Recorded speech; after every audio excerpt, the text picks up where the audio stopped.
आज दिनांक आहे 7 मे. तर आज काय पावसाची परिस्थिती राहील? सर्वप्रथम सिस्टीम जर पाहायच्या गेल्या तर इकडे मध्य प्रदेश पासून विदर्भ,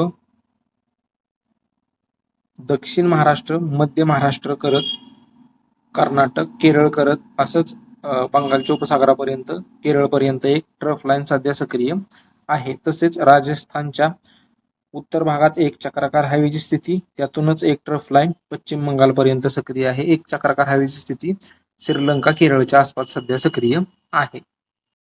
आजचा 7 मेचा जर पावसाचा अंदाज पाहायचा गेला तर आज अकोला, अमरावती, वर्धा, नागपूर, भंडारा, गोंदिया, गडचिरोली, चंद्रपूर, यवतमाळ, नांदेड, हिंगोली, वाशिम हा जो पट्टा आहे या भागातून मेघगर्जनेसह पावसाचा अंदाज आजसाठी आहे.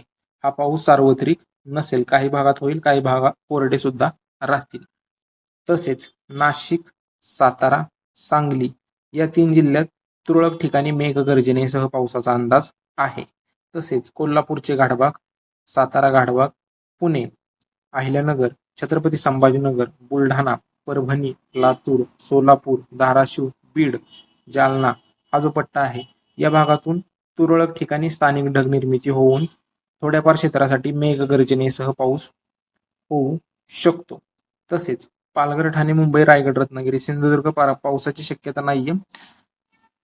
नंदुरबार, धुळे, जळगाव स्थानिक ढग निर्मिती झाली तर एका दुसऱ्या ठिकाणी होऊ शकतो, अन्यथा विशेष पावसाचा अंदाज या भागातून नाहीये. स्थानिक ढग निर्मिती झाली तरच पाऊस एका दुसऱ्या ठिकाणी होऊ शकतो. बाकी सध्याच्या अंदाजामध्ये एवढंच. धन्यवाद.